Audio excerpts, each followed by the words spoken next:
नमस्कार दोस्तों, स्वागत है आपका हमारे चैनल इंडिया न्यूज वायर के इस हिंदी डिजिटल प्लेटफॉर्म पर। पश्चिम बंगाल की राजनीति में एक बार फिर बड़ा घमासान शुरू होने वाला है। चुनाव आयोग ने तारीखों का ऐलान कर दिया है। क्या ममता बनर्जी चौथी बार मुख्यमंत्री की कुर्सी संभालेंगी या फिर बीजेपी इस बार बाजी पलटेगी?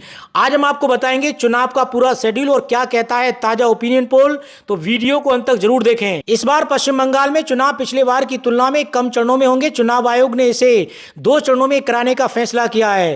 पहला चरण 23 अप्रैल 2026 यानी 152 सीटों पर यहां पे चुनाव होना है। इसके अलावा दूसरे चरण में 29 अप्रैल 2026 को 142 सीटों पर। इसके अलावा नतीजे सभी 294 विधानसभा सीटों के 4 मई 2026 को आएंगे। विभिन्न सर्वे एजेंसियों के शुरुआती रुझानों के अनुसार पश्चिम बंगाल का मुकाबला काफी दिलचस्प होने वाला है। इसमें ममता बनर्जी की अगुवाई में टीएमसी एक बार फिर मजबूत दिख रही है, लेकिन भ्रष्टाचार और स्थानीय मुद्दों को लेकर एंटी इनकम्बेंसी यानी सत्ता विरोधी लहर की चुनौती भी बड़ी है। इसके अलावा शुभेंद्र अधिकारी के नेतृत्व में बीजेपी इस बार पूरी ताकत झोंक रही है। सर्वे के मुताबिक बीजेपी को उत्तर बंगाल और आदिवासी इलाकों में अच्छी बढ़त मिल सकती है। इसके अलावा लेफ्ट और कांग्रेस गठबंधन, हालांकि पिछला चुनाव इनके लिए अच्छा नहीं रहा था, लेकिन इस बार युवा चेहरों के साथ ये गठबंधन कुछ सीटों पर खेल बिगाड़ सकता है। वहीं मुख्य आंकड़ों की बात करें, वर्तमान रुझानों के मुताबिक मुकाबला कांटे की टक्कर का है।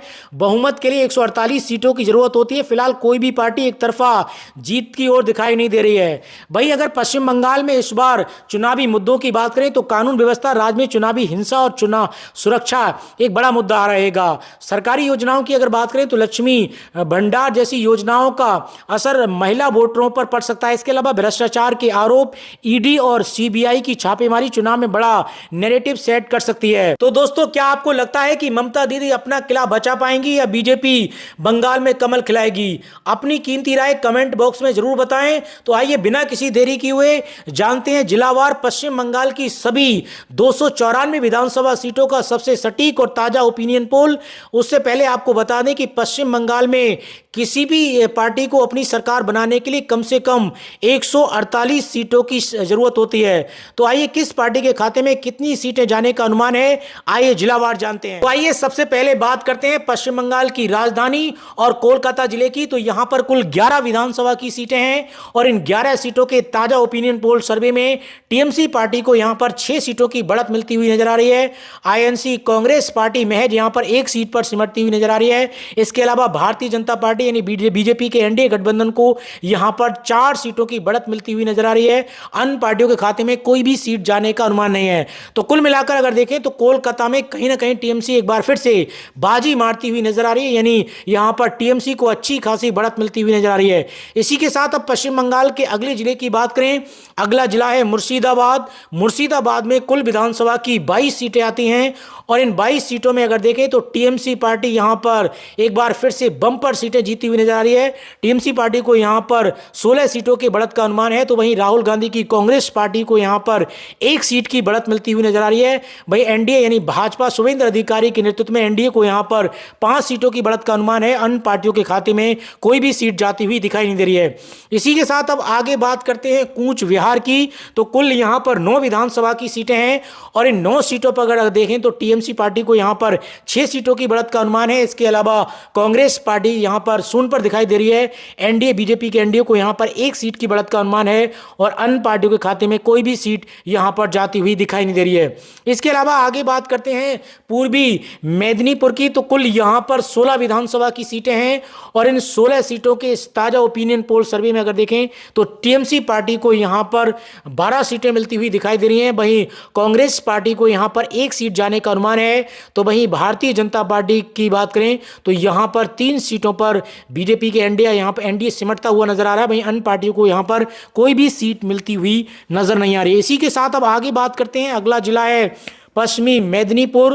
तो कुल यहां पर 15 विधानसभा की सीटें हैं और इन 15 सीटों के सटीक ओपिनियन पोल सर्वे में बीजेपी के एनडीए गठबंधन को 5 सीटें जाने का अनुमान है। तो वहीं टीएमसी को यहां पर कहीं ना कहीं 15 सीटों में से अगर देखें तो 10 सीटों पर अच्छी खासी बढ़त मिलती हुई नजर आ रही है। कांग्रेस पार्टी यहां पर बुरी तरीके से पिछड़ती हुई नजर आ रही है। पिछले चुनाव की भी अगर बात करें तो यहां पर कांग्रेस पार्टी का खाता भी नहीं खुला था उस हिसाब से भी देखें तो कांग्रेस यहां पर कुछ खास करती हुई फिलहाल इस ओपिनियन पोल में नजर नहीं आ रही है। वहीं आगे बात करते हैं जलपाईगुड़ी की, तो कुल यहां पर 7 विधानसभा की सीटें हैं और इन 7 सीटों के ओपिनियन पोल सर्वे में टीएमसी पार्टी यानी ममता बनर्जी के नेतृत्व में टीएमसी पार्टी यहां पर तृणमूल कांग्रेस को यहां पर 4 सीटें मिलती हुई नजर आ रही हैं, तो वहीं कांग्रेस पार्टी को यहां पर शून्य, इसके अलावा बीजेपी के एनडीए गठबंधन को यहां पर 3 सीटें मिलती हुई नजर आ रही हैं। अन्य पार्टियों के खाते में कोई भी सीट जाने का अनुमान नहीं है।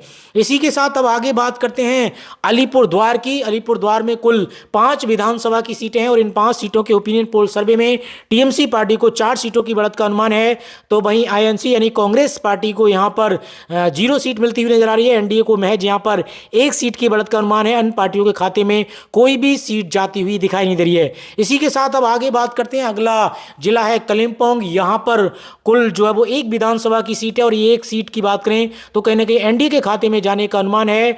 इसके अलावा अब अगले जिले की बात करें, अगला जिला आता है उत्तरी दिनाजपुर, तो कुल यहां पर 9 विधानसभा की सीटें हैं और इन 9 सीटों के ओपिनियन पोल सर्वे में अगर देखें तो टीएमसी पार्टी को यहां पर 6 सीटों की बढ़त मिलती हुई नजर आ रही है।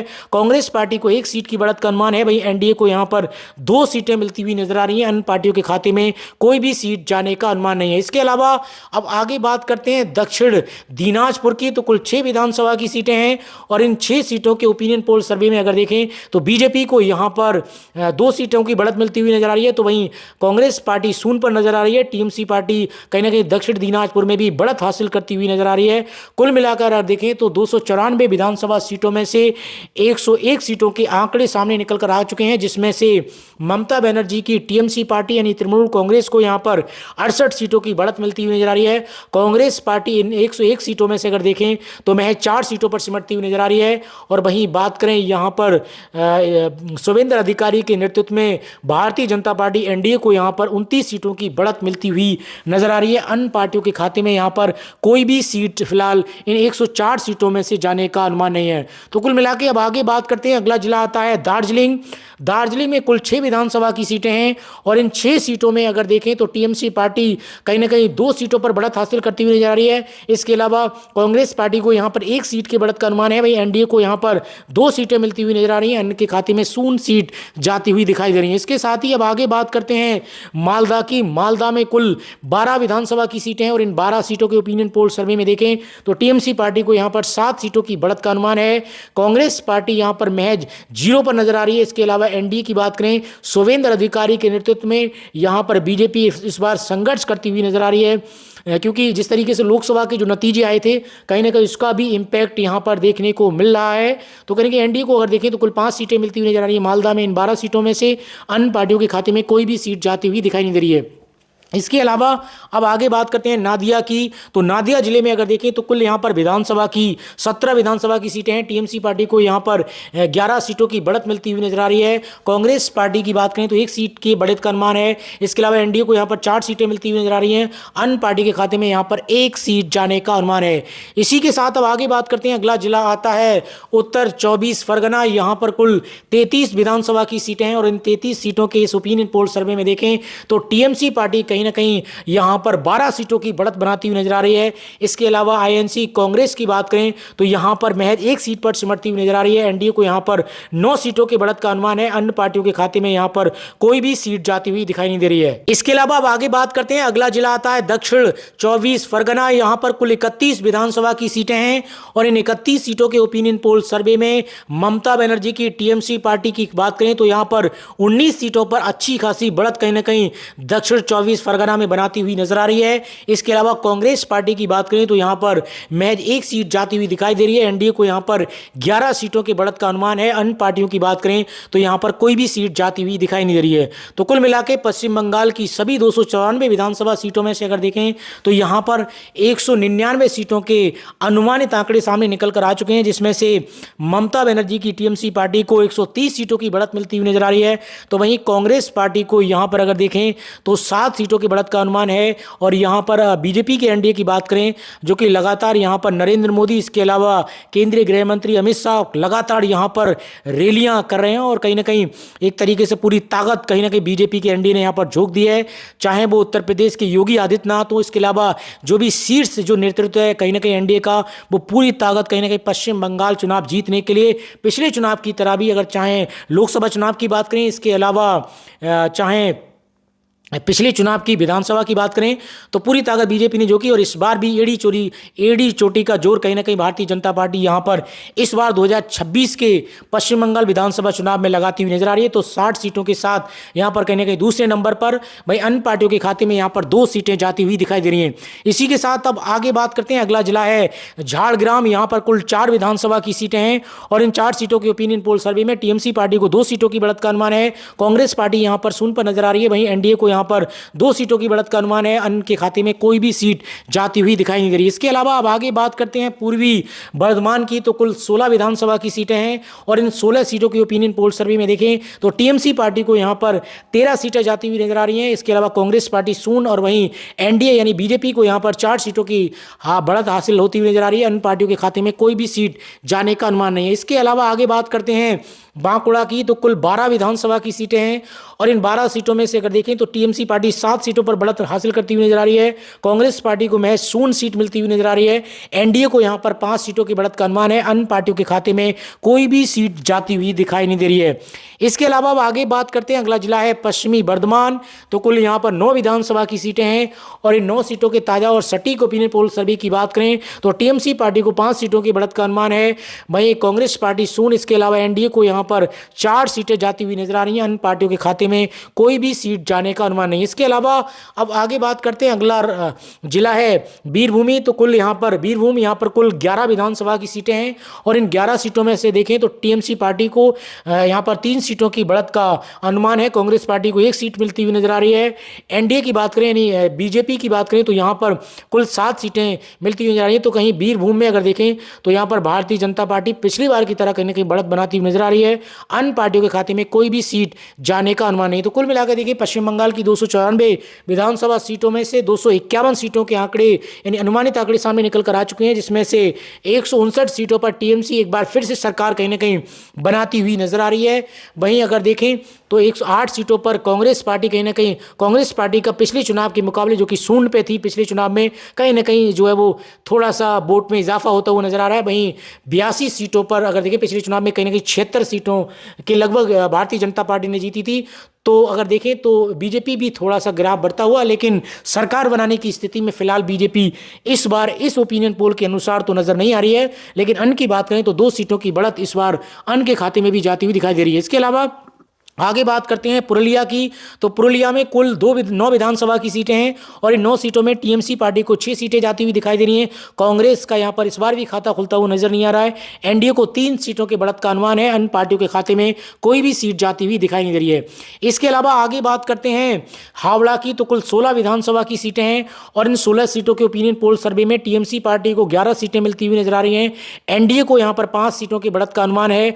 अन्य पार्टियों के खाते में कोई भी सीट जाती हुई दिखाई नहीं दे रही है। अब वहीं आगे बात करते हैं, अगला जिला है हुगली। हुगली में कुल 18 विधानसभा की सीटें हैं और इन 18 सीटों में से अगर देखें तो टीएमसी पार्टी को 6 सीटों की बढ़त का अनुमान है। वहीं कांग्रेस पार्टी शून्य पर नजर आ रही है। इसके अलावा एनडीए की बात करें तो एनडीए कहीं ना कहीं हुगली में इन 18 सीटों में से 12 सीटें हासिल करता हुआ नजर आ रहा है। एनडीए को कहीं ना कहीं यहां पर अच्छी खासी बढ़त मिलती हुई नजर आ रही है। तो कुल मिलाकर पश्चिम बंगाल की सभी 294 विधानसभा सीटों के अनुमानित रुझान सामने निकल कर आ चुके हैं, यानी अनुमानित आंकड़े आपके सामने हैं। इसमें अगर देखें तो ममता बनर्जी के नेतृत्व में टीएमसी पार्टी को कहीं ना कहीं देखें तो 182 सीटों के साथ जो 148 बहुमत का आंकड़ा है उससे काफी ज्यादा और पिछले चुनाव के मुकाबले थोड़ा कहीं ना कहीं एंटी इनकम्बेंसी भी एक बड़ा मुद्दा है, उसको देखें। और भ्रष्टाचार के जिस तरीके से आरोप लगे हैं उसको अगर देखें तो कहीं ना कहीं थोड़ा ग्राफ टीएमसी पार्टी यानी ममता बनर्जी का गिरता हुआ नजर आ रहा है। लेकिन फिलहाल जो है वो सेफ जोन में कहीं ना कहीं इस बार भी टीएमसी पार्टी नजर आ रही है। 182 सीटें बहुत होती हैं, उस लिहाज से भी देखें तो काफ़ी बढ़िया प्रदर्शन कहीं ना कहीं टीएमसी पार्टी इन अनुमानित आंकड़ों में करती हुई नजर आ रही है। कांग्रेस पार्टी पिछले मुकाबले अगर देखें तो कहीं ना कहीं एक थोड़ा सा सीटों में इजाफा होता हुआ, यानी वोट परसेंटेज बढ़े हैं, तो उस लिहाज से भी ये देखें तो 8 सीटें बढ़ती हुई नजर आ रही। जिस तरीके से राहुल गांधी के नेतृत्व में कहीं ना कहीं कांग्रेस पार्टी ने लोकसभा चुनाव में जिस तरीके से प्रदर्शन रहा, और उसके लिहाज से भी देखें तो कहीं ना कहीं थोड़ी बढ़त मिलती नजर आ रही है। हालांकि कवायद ये भी लगाए जा रहे थे कि टीएमसी पार्टी के साथ कहीं ना कहीं अलायंस होगा, लेकिन फिलहाल उन सबको कहीं ना कहीं खारिज कर दिया है टीएमसी पार्टी ने, और टीएमसी पार्टी फिलहाल अकेले चुनावी मैदान में है। कांग्रेस पार्टी अकेली में, लेफ्ट को अगर मिला लें तो लेफ्ट और कांग्रेस पार्टी मिलकर चुनाव लड़ने अब कितना इंपैक्ट डाल पाएंगे, ये तो अपने आप में ममता बनर्जी को कितना नुकसान देंगे या बीजेपी को नुकसान देंगे, तो ये तो अपने आप में एक बड़ी बात रहेगी। और आपको क्या लगता है कि क्या अलायंस होना चाहिए था या इन सब के बीच, क्योंकि कांग्रेस और टीएमसी में जिस तरीके से वाद विवाद चल रहा है उसको अगर देखें तो क्या इंपैक्ट पड़ेगा, ये आप कमेंट बॉक्स में बताएं और कितना असर पड़ेगा। लेकिन फिलहाल अगर देखें तो बीजेपी 102 सीटों के साथ दूसरे नंबर पर, वहीं अन्य पार्टियों की बात करें तो यहां पर 2 सीटें जाती हुई नजर आ रही हैं। तो कुल मिला के देखें अनुमानित आंकड़ों में तो साफ तौर पर यहां पर टीएमसी पार्टी यानी ममता बनर्जी एक बार फिर से, यानी कहें तो चौथी बार सरकार कहीं ना कहीं बनाती हुई नजर आ रही है। हैट्रिक तो उन्होंने पहले ही बना ली थी, लेकिन इस बार कहीं ना कहीं जो है उनकी सरकार बनती हुई फिलहाल इस ओपिनियन पोल में, यानी इन अनुमानित आंकड़ों में कहीं ना कहीं सरकार बनती हुई नजर आ रही है। फिलहाल अनुमानित आंकड़े आने वाले समय में जब चुनाव होंगे और जनता वोट करेगी तो किस तरीके से जनता वोट करती है, किस पर अपना विश्वास जताती है, ये तो जब फाइनल जब वोटों की तारीखों का, जैसे मैंने पहले बताया कि चुनाव होंगे यानी 23 अप्रैल को वोटिंग होगी 152 सीटों पर, इसके अलावा 29 अप्रैल को 142 सीटों पर, और फाइनल जब वोट डालने के बाद 4 मई 2026 को जब नतीजे आएंगे तभी सारी स्थिति जो है वो साफ हो पाएगी। और आपको क्या लगता है कि आगामी पश्चिम बंगाल चुनाव में ममता बनर्जी अपनी सरकार बचा पाएंगी या फिर बीजेपी कोई कमाल करते हुए वहां पे कमल खिलाएगी? अपनी राय जरूर दें। या कांग्रेस लेफ्ट मिलकर कोई कमाल दिखाएगा, या बीजेपी को नुकसान देगा, या फिर टीएमसी पार्टी यानी तृणमूल कांग्रेस को नुकसान देगा, ये भी अपने आप में एक अहम सवाल है।